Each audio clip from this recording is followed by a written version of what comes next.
Esta Semana Santa, vivila en la provincia de Santa Fe. Un momento para encontrarnos en las ciudades, en la naturaleza, en el campo, en los sabores. www.vivisantafe.com. Conoce los destinos, reserva y comprá. Santa Fe Provincia.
Somos anfitriones de los terceros Juegos Suramericanos de la Juventud 2022.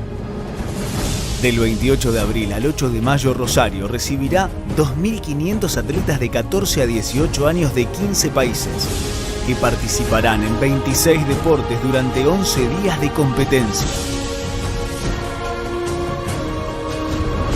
Nuestro Parque Independencia se transformará en el parque único suramericano para vibrar en el Fan Fest junto a 1 millón de visitantes. Somos parte de un evento extraordinario que vestirá las calles con los colores de nuestro continente. El deporte suramericano late en Rosario. ¡Bienvenidos!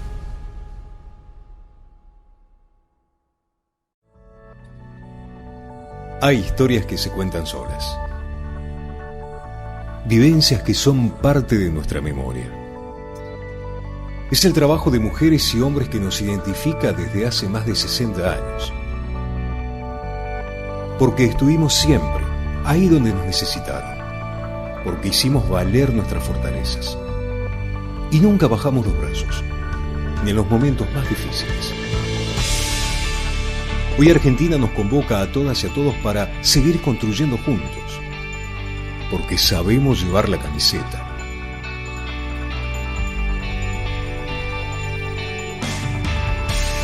En cada laboratorio, en el territorio que conocemos, en el saber que generamos todos los días. Nuestra bandera son millones de compatriotas, de La Quiaca a Ushuaia, con quienes escribimos esta historia. Y lo seguiremos haciendo, porque contamos con lo más importante que puede tener toda buena historia: sus protagonistas. Son ustedes. Somos Cinta. Es Argentina.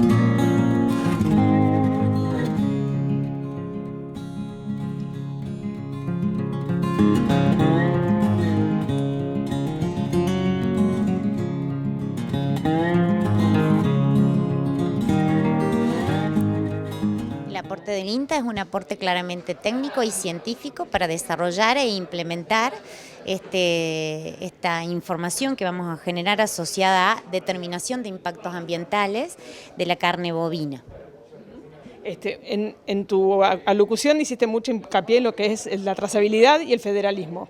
Exactamente, es sumamente importante conocer en toda la cadena y en cada rincón del país cuál es el estado de situación actual en términos de la trazabilidad, de los impactos ambientales y en ese sentido nuestra contribución técnica y científica a caracterizar cuál es el estado de situación para poder pensarnos hacia el futuro también como país y como sector. Estos estudios que se están haciendo y que se van a seguir haciendo, ¿permiten corregir algún tipo de manejo en lo que es la cadena de ganados y carnes? Siempre permiten corregir, ¿no? Esta información se genera con esa perspectiva y las correcciones, por un lado, son importantes porque hacen a nuestra inserción, tanto internacional como de decisión de desarrollo nacional, así que siempre permiten corregir. Al menos la información de base o de diagnóstico es fundamental para poder pensarnos hacia adelante, así que la corrección y el abordaje siempre es parte de una propuesta de desarrollar y de implementar, ¿no? El INTA, que con su extensionismo, digamos, conoce a todo el país y tiene territorialidad en todo el país. ¿Cómo están los productores? ¿Son permeables a hacer los cambios que sea necesario hacer? Los productores y las productoras son siempre permeables. Esto es algo que caracteriza a nuestro sector productivo. Siempre son permeables, claro que sí. Con información y con acompañamiento siempre se es permeable de mejorar.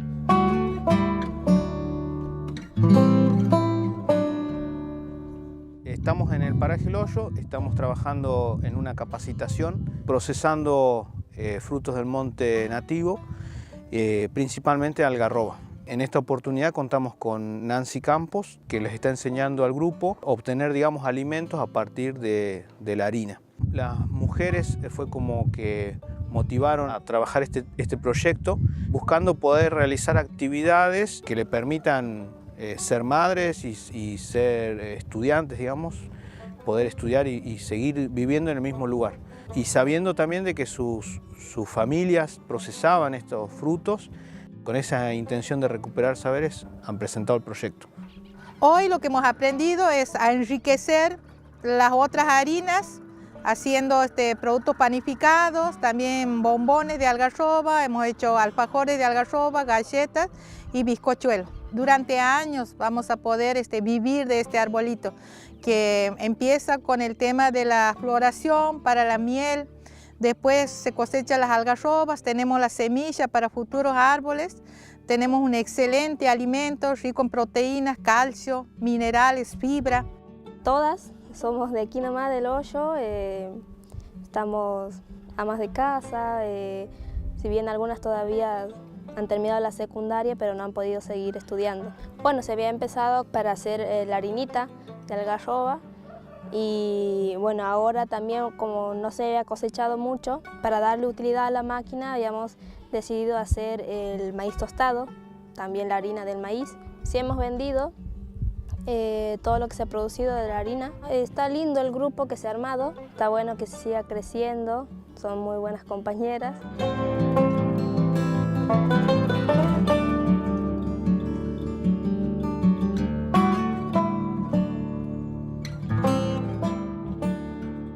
Bueno, es un convenio muy importante pensando en la competitividad sectorial y lo vamos a hacer con casi 30 frigoríficos para analizar todo lo que es huellas ambientales. El objetivo es llegar a la certificación ambiental de productos.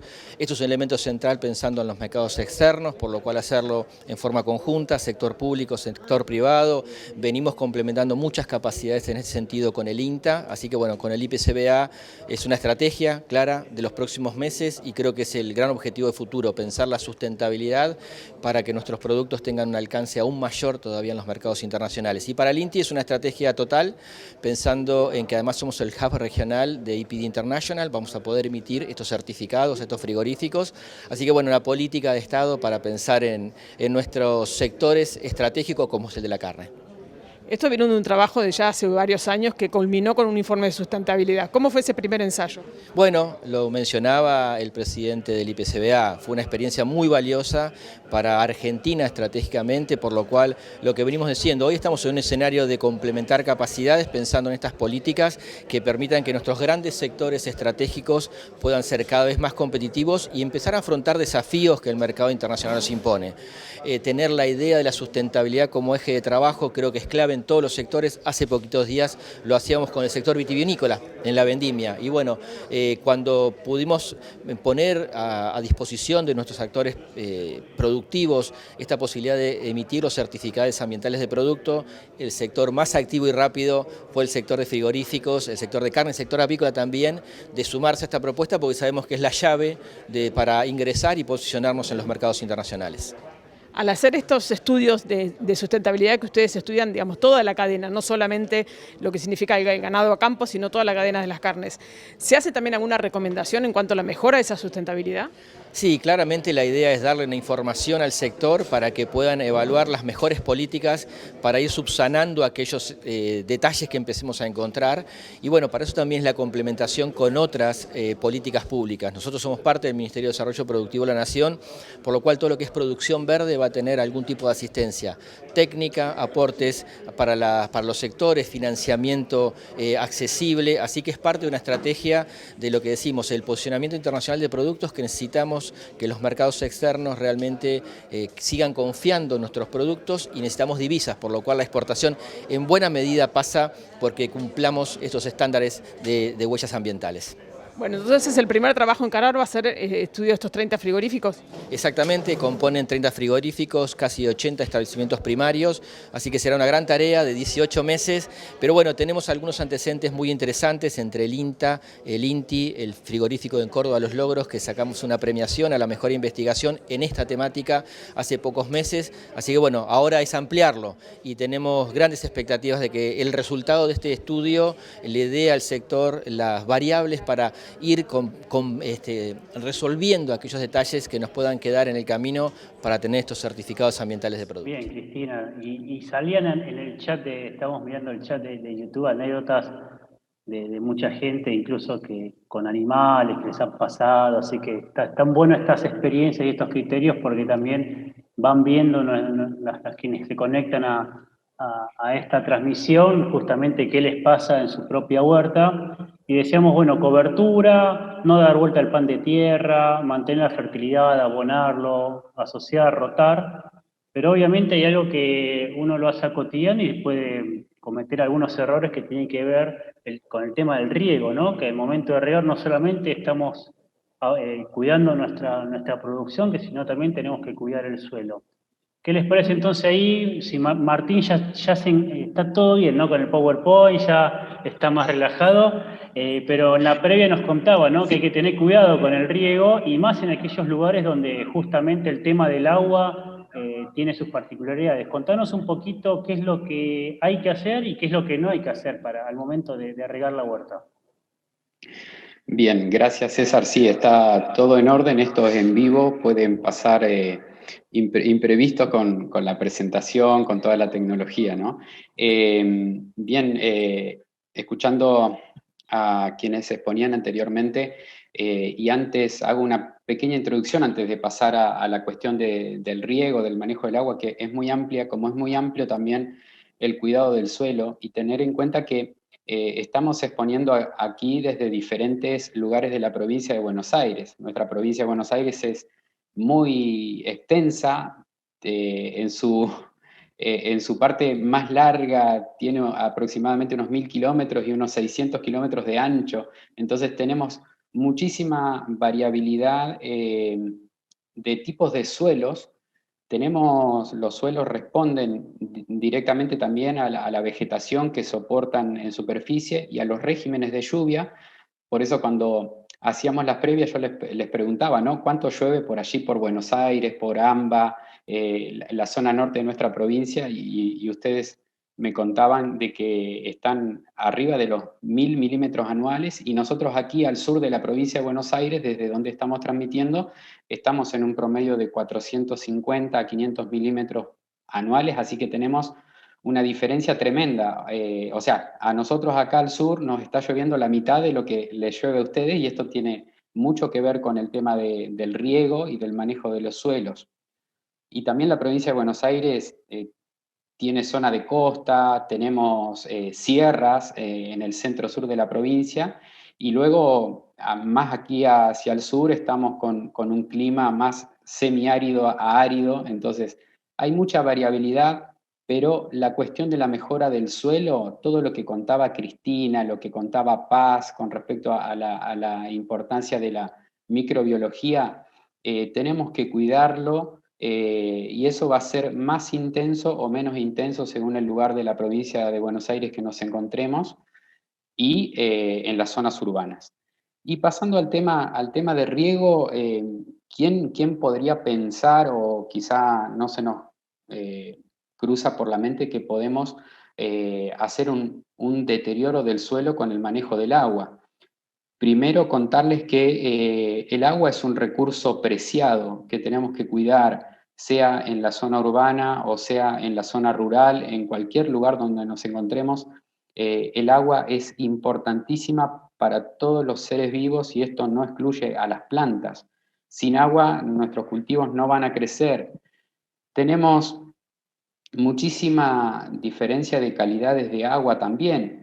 Y cómo vayamos a manejar el agua según el tipo de suelo, la fertilidad previa que tenga, eso va a traer un comportamiento en el cultivo y en el desarrollo de las plantas. Ahora, ¿qué podemos, lo que tenemos que apuntar como norma general importantísima, no importa el lugar de la provincia de Buenos Aires que nos encontremos o en otro lugar de nuestro país, tenemos que apuntar a ser eficiente en el manejo del agua.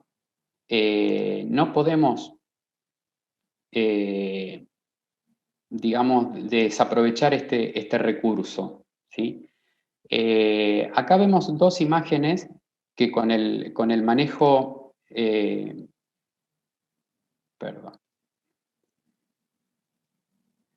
que con el manejo del agua, la imagen de la izquierda que vemos aquí, se te está yendo, sí. Ahí está. Ahí está.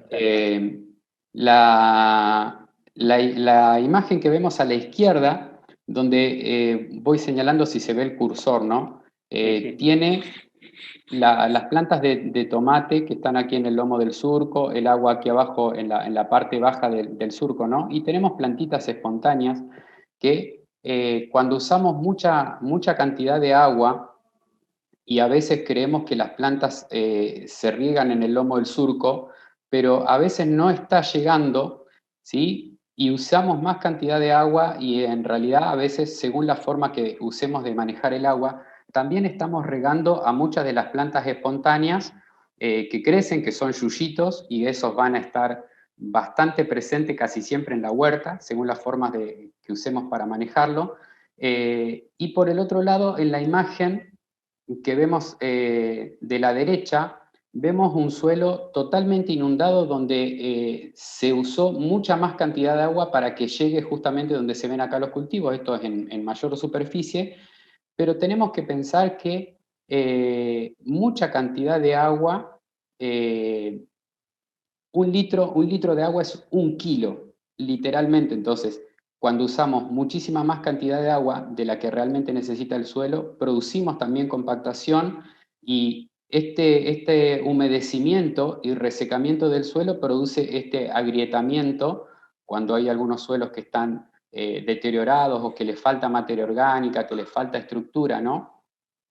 Y entonces vemos esto, que producimos un deterioro, y mientras más cantidad de agua usemos, en este caso por el surco, podemos arrastrar minerales, podemos arrastrar materia orgánica, y el exceso de lavado del suelo también hace que los minerales se laven hacia abajo, y que a veces las plantas no los alcanzan a tomar y los perdemos en profundidad. Y pasando a la siguiente diapositiva, como teniendo en cuenta la cuestión de manejo eficiente, cuando vamos al riego localizado, hay diferentes formas, ¿sí? La imagen de la izquierda podemos ver a una persona que está regando con una manguera y con la manguera podemos dejarla correr en el surco, se podría regar en forma de lluvia, pero podemos también hacer un riego localizado como está yendo aquí a la base, al lugar de la planta donde están las raíces. Y en la imagen de la derecha tenemos aquí un riego por goteo, ya que se utilizan mangueras o cintas para esta forma de riego. El agua va directamente y moja el lomo del surco donde están las plantas o donde está la semilla, en este caso, previa a germinar. Y una cuestión importante con respecto a la calidad del agua y que tenemos que tener en cuenta. Mayormente las zonas rurales o las zonas periféricas donde no hay agua de la red domiciliaria, el agua se extrae generalmente de perforaciones y a veces podemos tener agua de mala calidad con alto contenido de sales. Entonces, mientras mayor cantidad de agua usemos para regar por los surcos, mayor cantidad de sales vamos a estar depositando sobre el suelo y podríamos estar realizando una salinización del suelo, que eso también es un deterioro y es una pérdida de fertilidad, ¿sí?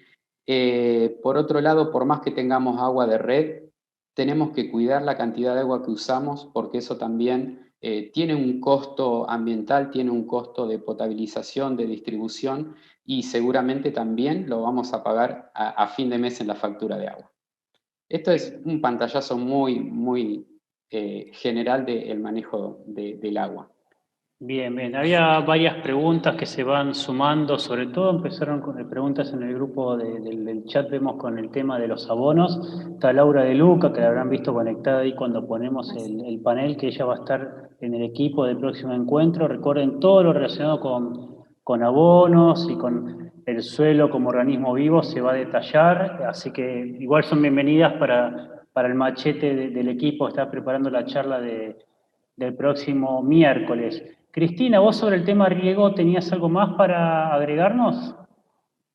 No, del tema del riego, lo que contaba Martín, que un mal uso, puedo dar una experiencia que pasó acá en una huerta institucional, en Beruti, que se empezó a regar por manto, y ahí en Beruti hay agua con mucha salinidad. Y lo que produjo fue eso, aumento de la salinidad en el agua y de la salinidad en el suelo, y ahora, recién ahora empezamos a hacer riego por goteo, pero nos perjudicó justamente en esto, en el invernáculo, porque al hacer el riego por goteo y que no llueva, que no se lavaba el suelo, bueno, tenemos que hacer ahora cosecha de agua. Y bueno, que es muy importante el manejo del riego y tener en cuenta eso, qué conductividad eléctrica tiene el agua y hacerlo lo más eficiente, ¿no? Bien, sobre todo cuando pensamos en estas huertas más grandes, ¿no? Las unidades productivas, pero bueno, siempre hay una agencia del INTA cerca porque ahí ya preguntan algunos, ¿no? ¿Cómo saber la calidad del agua? Bueno, obviamente hay que hacer estudios y ir trabajándolo, pero saberlo como criterio general. Pensando en el cuidado del suelo, y Paz mencionó, ¿no? Algo vinculado a las temperaturas, a los vientos, también y ya en la primera clase se habló algo también de cercarla, pero se hablaba de cercarla sobre todo por los vecinos, por los animales, pero los cercos tienen otras funciones. Y está esta idea del cerco vivo, que no siempre se tiene en cuenta. ¿Por qué habría que tener en cuenta este concepto al momento de pensar la huerta de otoño? Bien, no sé si... Martín, empezabas con las cortinas. Bien, ahí vamos. Es muy importante esto que mencionás, César, la cuestión de frenar el viento. Para nosotros acá en la zona sur de provincia de Buenos Aires, que el clima es más hostil, es importantísimo porque el viento, cuando el suelo está desprotegido, cuando está arado, removido, cuando no tiene cobertura en superficie, el viento ejerce un efecto de erosionar, esto es degradar el suelo, producir pérdida de suelo, literalmente se vuela la tierra, se pierde materia orgánica. Tenemos que tener en cuenta que la vegetación que está encima del suelo, sea un cultivo o sea una vegetación espontánea, es la epidermis de la tierra, es la piel que lo protege. Entonces, mientras más tiempo mantengamos el suelo descubierto, está más expuesto a la acción del sol, de las temperaturas y del viento. Es muy común que en muchas colonias antiguamente, cuando venían los colonos a trabajar la tierra en diferentes lugares de la Argentina, se producía, lo que primero hacían era cercar las parcelas, cercar las chacras, justamente para frenar el viento y para generar un microclima, que esto es muy importante. Y con el microclima luego se podía trabajar la actividad de producción de verduras o de montes de frutales. Entonces, esto lleva tiempo, debería de ser una de las primeras cosas que hacemos cuando vamos a una zona rural, a una zona periférica, para generar este microclima. Ahora, acá hay algunas imágenes. Por ejemplo, acá tenemos un cerco vivo, se le llama esto cerco vivo cuando utilizamos plantas, que pueden ser de diferentes tipos, pueden ser aromáticas, pueden ser arbustivas. Acá tenemos una imagen de caña de Castilla, que puede llegar a ser invasiva en algún lugar, pero que también se puede controlar. Pero fíjense que esta caña se usaba a propósito, porque luego cuando se cortaba, la caña se utilizaba para entutorar, o se utiliza, mejor dicho, se sigue utilizando para entutorar tomates, para las chauchas, para esos cultivos que son trepadores, ¿sí? Y acá compartimos una imagen satelital. Esto es justamente lo que les contaba, ¿no? Cómo dividir las parcelas y cómo generar un microclima, cómo frenar el viento y la voladura del suelo. Esto que ustedes ven aquí abajo, de paso, esta es una imagen satelital de el vivero municipal de Argerich, una localidad acá muy cerquita a Médanos, al sur de Bahía Blanca, en provincia de Buenos Aires. Y fíjense que estos manchones que ustedes ven aquí abajo son médanos, literalmente, médanos que vuela la arena, ¿sí? De hecho, nuestra localidad Médanos justamente tiene ese nombre, porque estamos en medio de médanos. Fíjense todas las parcelitas, cómo se frenaba el viento para luego trabajar la actividad de producción de verduras, y estos son, en este caso, tamariscos vistos desde arriba. Y otra imagen de acá de algunas aromáticas que también, no solamente el cerco vivo frena el viento, sino que también tiene otro beneficio, ¿sí? Que no sé si lo podés comentar, Cristina. Sí, quería agregar que el tema de las cortinas, que en realidad son cortinas de reparo, es sí, una de frenar el viento, pero también genera eso que contaba Martín, toda una zona de confort hacia adentro. No solo las plantas, los cultivos, los animales también, y nosotros, porque trabajar en medio del viento o en condiciones extremas también te perjudica, digamos. Y acá en esta zona, en todos estos pueblos que estamos más cerca del campo, estas cortinas también son muy importantes porque son filtros de los agroquímicos, de las derivas de agroquímicos. Ellos actúan como una especie de eso que dije, de filtro, y entonces, porque con el tema de la deriva se pierde muchas producciones, y sobre todo las hortícolas. Nosotros tenemos en la zona del periurbano, donde hay producción hortícola, agroecológica, y bueno, ese es un problema, y también en las zonas, por ejemplo, de las escuelas rurales. Así que es necesario tener esa cortina de reparo, digamos, bueno, esa cortina en un predio grande. Y después, más cerca de la huerta, el tema del cerco vivo, como contaba Martín, donde podemos tener aromáticas, ornamentales, hasta también podemos tener alguna planta hortaliza, como dejar crecer un apio bastante bien, porque va a traer pulgones, y de los pulgones viene la vaquita de San José que se come esos pulgones. O sea, todo este cerco vivo para que nos aumente la biodiversidad, que invite a que venga toda esta insectos benéficos y también los dañinos, porque si no, no vendrían los benéficos, vendrían a decir que como, y lugares de refugio para las avispitas y de alimento. Entonces, nosotros tenemos que tener alrededor de nuestra huerta ese cerco vivo que se transforma en un jardín, digamos. Es un cerco de aromáticas y ornamentales y, bueno, embellece también la huerta. Tiene su función biológica. Y estamos en este ping-pong entre Trenquelauquen y Médanos, pero mucha de la gente que está del otro lado también hace sus huertas en el centro de las ciudades, ¿no? Y ni hablar del AMBA. Y obviamente también hay cerco vivo en estos lugares. Alejandra, andás por ahí, ¿no? Ya estás conectada. Alejandra, que habíamos presentado del INTAMBA, y nos decía ahí por privado, ¿no? También acuérdense de la ciudad, bueno, ¿qué rol pueden cumplir, ¿no? Este cerco para la huerta bien urbana.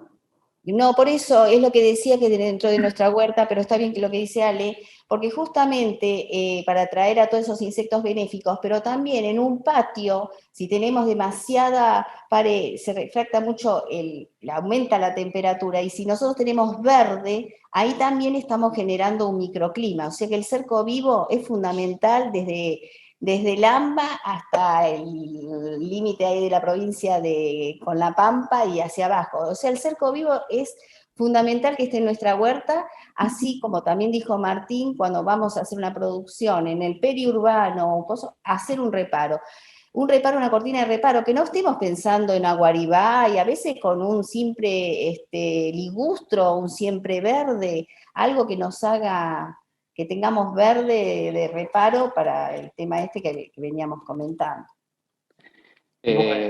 Para sumar a lo que vos comentás, Cristina, quizá es un mensaje, podemos transmitir un mensaje de paz. Dale. Más verde, menos hormigón, podríamos decir. Exacto.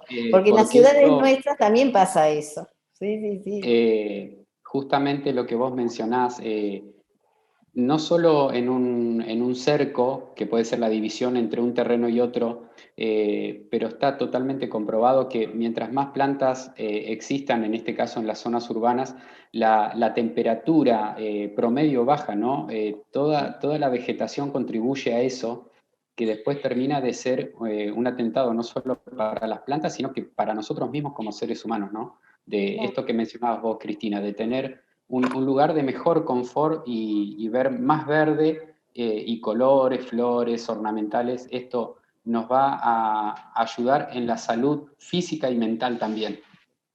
Bien, entonces estamos ahí, yo imagino uno sube por la ruta 33 hacia el norte y cruzamos por la 5 y si andamos por ese entramado de rutas en el centro de la provincia de Buenos Aires, caemos ahí en Carlos Casares y le damos ahí un poco ya, vamos a Laura, le vamos pasando la palabra porque una parte importante de este encuentro no solamente era entender la importancia del suelo y cómo cuidarlo, sino cómo lo preparamos para sembrar. Y para eso hay que contar con herramientas. A veces hacemos con lo que podemos, pero también podemos tener un ahorro para comprar, podemos ir a pedir o manguearle a algún vecino o alguno o algún galpón de un abuelo o abuela que quedó y saber qué hay que utilizar, cómo se utiliza.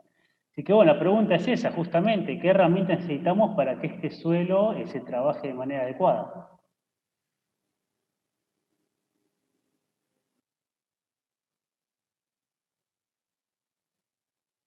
Quedaste muteada, Laura, no hay problema, te estamos abriendo el micrófono, ya estás, ahí está, habías arrancado a hablar, ya estamos.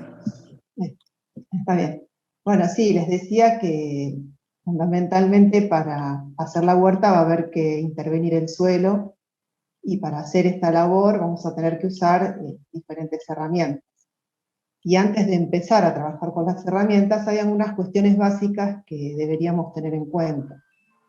Una de ellas es que hay que tratar o siempre tener presente de hacer una mínima remoción del suelo y tratar de conservarlo lo más natural posible. En segundo lugar, también tenemos que saber que las herramientas deben servir para facilitar las labores y para no causar fatiga en la persona que las utiliza, y también adaptarse de acuerdo a si la persona que va a trabajar es hombre, mujer, niño. Y también, antes de iniciar la tarea, hacer un recorrido del terreno, hacer una observación, fijarnos cómo es ese suelo, el grado de compactación, el grado de humedad que tiene, y en base a eso elegir el momento oportuno para iniciar las labores.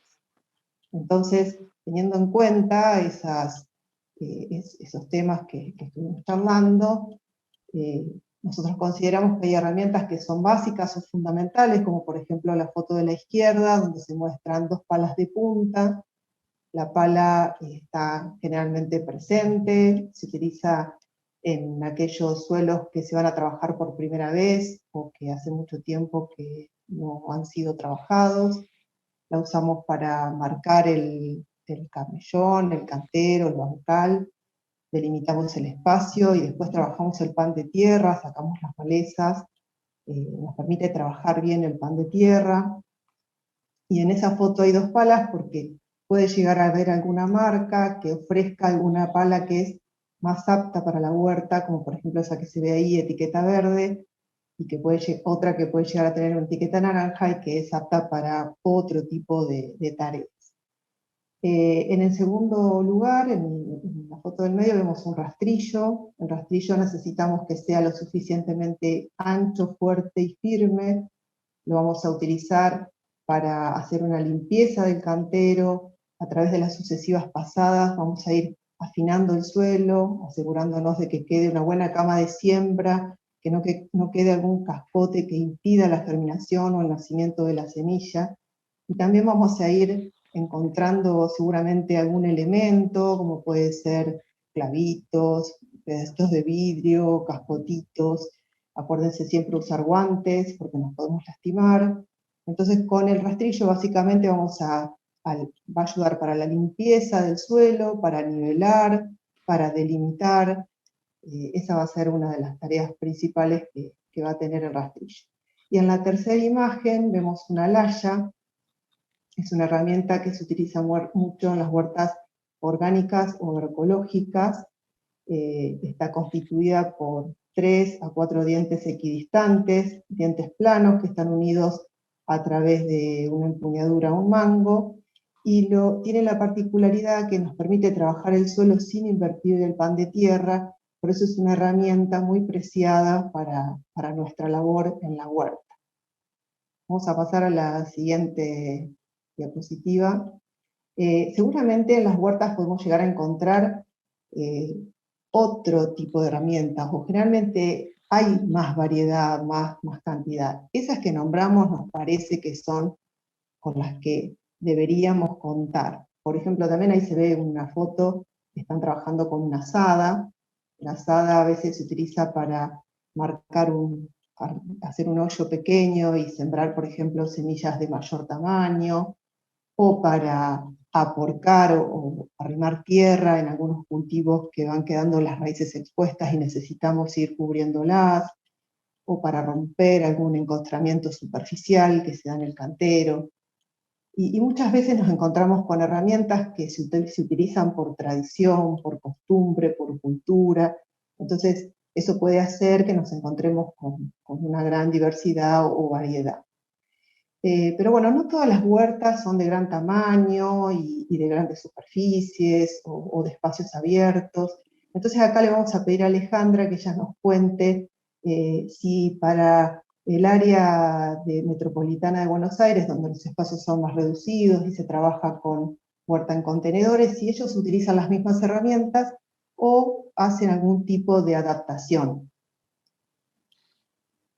Bueno, básicamente acá en lo que es el AMBA se trabajan con esas mismas herramientas en canteros grandes, en superficies, por ahí en canteros que son de 1,20 m de ancho por 2, 3, 4, 5 metros de largo. Básicamente se usan esas mismas, que son la pala de punta, o la laya, cuando el suelo está muy compactado. Obviamente la laya, como vos dijiste, Laura, ofrece menos resistencia al trabajo del suelo, y la azada. Esas son las 3 herramientas fundamentales que se utilizan en grandes superficies. Pero cuando ya nos remitimos a macetas o a contenedores de menor tamaño, de menor volumen y donde ya no trabajamos con un suelo mineral, sino que en esos casos vamos a utilizar lo que llamamos sustrato o mezcla de sustratos, donde las características físicas de ese medio de cultivo no ofrecen mucha resistencia, o sea, no se forman esos agregados bien compactos, densos, difíciles de trabajar. Entonces, en ese caso utilizamos herramientas más pequeñas, como lo podemos ver en la foto de arriba, a la derecha, palas de mano, asaditas de mano, esa horquilla de mano, pero como los otros días también hablábamos con el equipo, una herramienta que es fundamental y que lo usan todos los huerteros son las manos. Las manos bien protegidas con guantes es nuestra principal herramienta de trabajo. Bien, bueno, sí, siempre tener esa precaución, ¿cierto? De cuidar, de proteger las manos con guantes.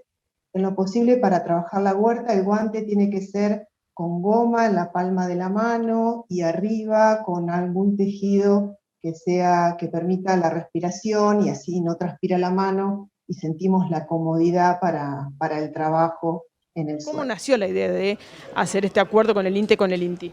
Bueno, nació cuando el instituto encaró junto a la Red de Seguridad Alimentaria un estudio sobre la sustentabilidad de la producción de carne en la Argentina.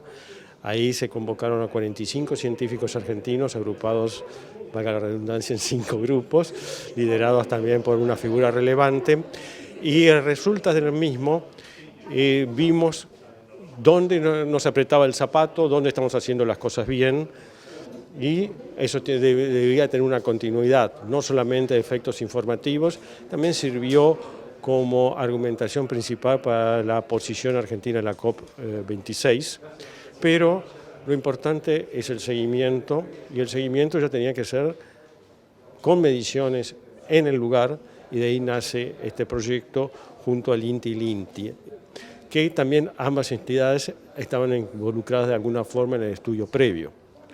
Entonces, el frigorífico Logros había iniciado para su empresa un estudio de este tipo y nosotros decidimos que había que escalarlo. Entonces, así que llegamos a este convenio donde están involucrados más de 30 plantas frigoríficas y sus abastecedores.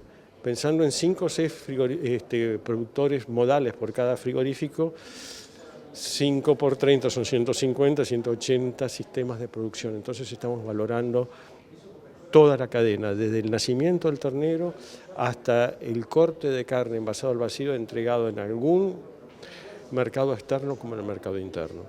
Y ahí nos va a dar una idea de impacto sobre gases de efecto invernadero, agua, etcétera. Esa información, ¿cómo juega, digamos, a la hora de insertar la carne argentina en cualquier otro mercado? Bueno, es una información sumamente potente,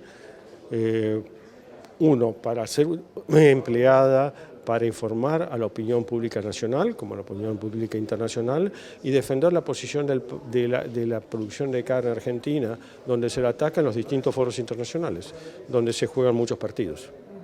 ¿Hay antecedentes de este tipo de estudios en otros países que sean como competidores de Argentina? No tenemos la certeza de un estudio tan completo como esto. Y lo que quiero destacar es que se utiliza metodología aprobada internacionalmente, es decir, que podemos ser comparables con cualquier país. Bueno, cambiando un poquito de tema, ya estamos casi por iniciar la CIAL América que se hace por primera vez en Estados Unidos. Cuéntanos un poquito cuál va a ser la participación del IPCBA y cuáles son las expectativas. Bueno, la participación es con un stand considerable en su superficie, que vamos a albergar 16 empresas frigoríficas. Es, como vos bien decís, es la primera CIAL que se realiza en Estados Unidos y las expectativas son muy grandes, porque creemos que es un mercado que se está transitando de pasar de un mercado de productos de menor calidad, como son los streamings, a cortes. Entonces, así que si vamos a ver estas estadísticas, el año pasado el tonelaje aumentó en un 5%, pero la facturación aumentó en un 23%, lo que implica que estamos mandando productos de mayor calidad, y eso también nos trae más exigencias en cuanto a la promoción, porque es muy distinto promover un producto para nichos de ABC1 que carne picada. El hecho de estar en Las Vegas y en Estados Unidos, estratégicamente, ¿qué significa? Estratégicamente es que estamos en el interior de Estados Unidos y entendemos que ahí va a haber una mayor influencia de compradores, es decir, de gente involucrada en el mercado, cosa que también lo completaremos con otras acciones en Estados Unidos, porque hemos montado una campaña bastante importante dentro de los Estados Unidos. En esta oportunidad estamos conversando acerca de lo que tiene que ver con la implantación de pasturas, dada la época que estamos. Bueno, sabemos que llega el otoño y es una época propicia para pensar en sembrar nuevas pasturas. Entonces voy a compartir algunas pautas que tenemos que tener en cuenta para hacerlo de la mejor manera posible. Bueno, como decía, en primer lugar, la fecha de siembra, nos acercamos a la fecha de siembra óptima, que es el otoño, y dentro de nuestra región, bueno, el norte de la provincia de Buenos Aires, sur de Santa Fe, nos encontramos que la primer parte del otoño es la más propicia, dadas las condiciones en general de temperatura y humedad, lluvias, son las mejores condiciones para lograr una buena implantación. En este sentido, ¿qué es lo que buscamos? Bueno, que el periodo de implantación sea rápido, que la planta se logre establecer en forma rápida y que lograr una buena cantidad de plantas por superficie. Para esto hay distintos factores que tenemos que tener en cuenta. Bueno, como les comentaba, la fecha de siembra, marzo, mediados de marzo, fin de marzo, durante el mes de abril, son meses con muy buenas condiciones. Ahora bien, además de esto tenemos otros aspectos que considerar que tienen que ver con lo que vamos a estar sembrando. Bueno, en este sentido estamos pensando en pasturas perennes templadas y en esto nos referimos, por ejemplo, como alfalfa, festuca, trébol, bueno, distintas especies que sabemos que se adaptan bien a nuestra zona. Y bueno, ¿qué cuestiones tenemos que tomar en cuenta? Bueno, por un lado, la densidad. Para establecer la densidad, uno tiene que tener en cuenta la calidad de la semilla, usar semilla de buena calidad, y cuando nos referimos a esto tiene distintos aspectos. Por un lado, la calidad en cuanto al poder germinativo, en cuanto a la pureza de la semilla, tiene que tener niveles mínimos de calidad que nos aseguren que la semilla que nosotros estemos poniendo en nuestros campos logren una buena germinación y emergencia, y esto repercute en tener una buena cantidad de número de plantas por metro cuadrado.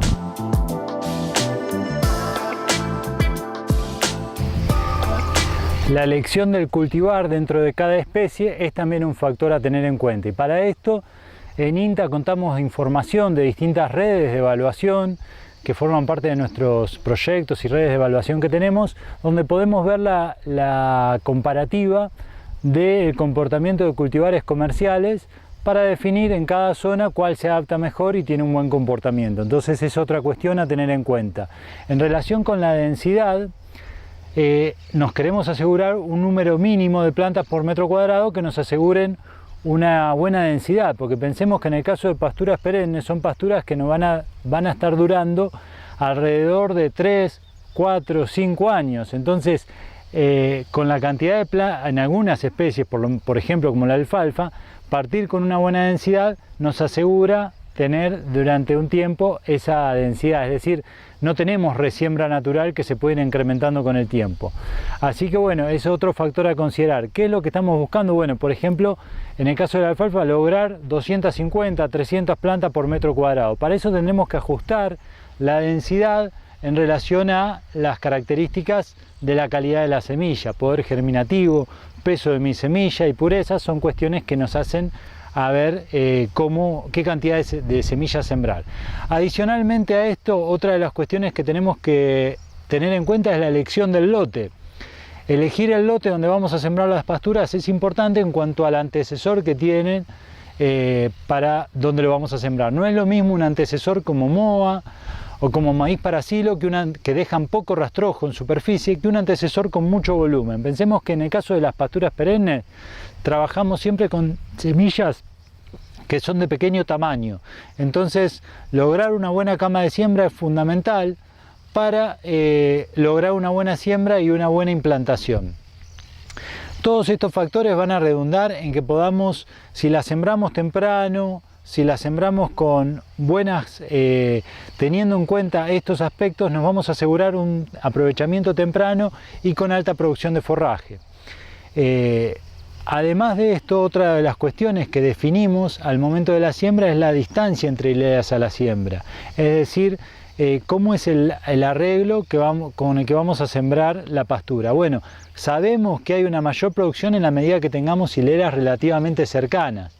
¿Cuánto es el óptimo? 15, 17 centímetros entre las hileras, 17,5. Bueno, estos son medidas que nos ayudan a lograr una rápida cobertura del suelo, captura de la radiación incidente y una muy buena producción de forraje.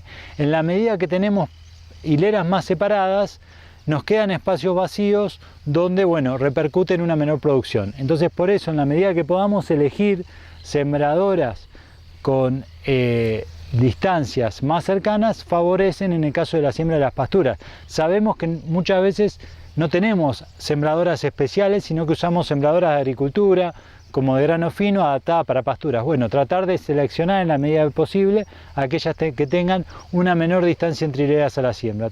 Entonces, todos estos factores van a redundar en lograr una pastura de calidad. Cuando hablamos de pastura de calidad, que sea con buena densidad de las plantas que nosotros estamos sembrando, donde tengamos una buena competencia con las malezas y donde podamos lograr una buena persistencia en el tiempo. En general, cuando hablamos de pastura, hablamos de estas cosas: producción de forraje, calidad forrajera y persistencia. Son los tres pilares sobre los que nos apoyamos. Bueno, este periodo de la siembra es muy importante, entonces darle la atención debida.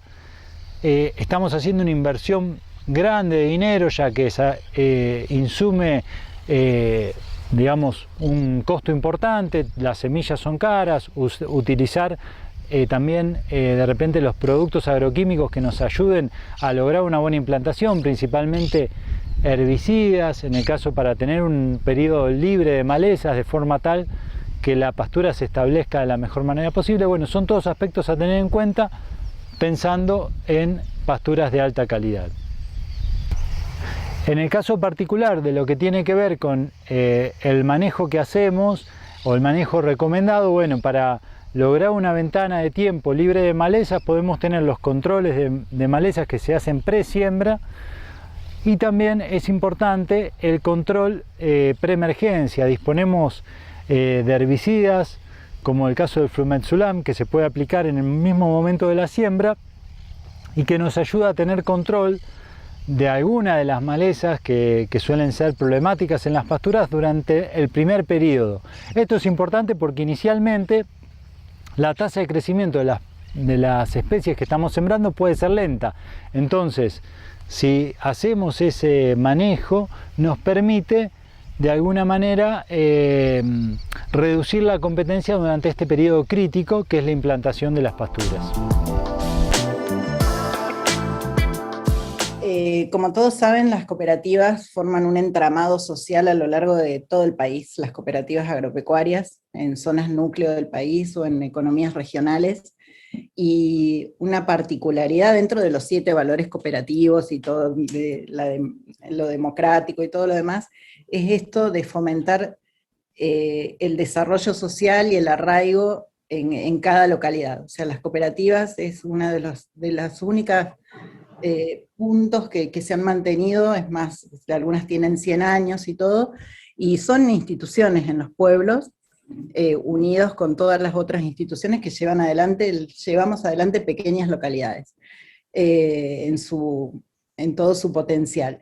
Y ahí las mujeres tenemos mucho que ver, porque por un lado está la parte comercial, la de acopio, la parte financiera que pueda tener una cooperativa con sus clientes, todo, pero por otro lado está esta parte social y de relacionamiento humano, donde las familias cooperativas estamos muy unidas y muy entrelazadas con la sociedad que vivimos, haciéndolas más sólidas, más fuertes.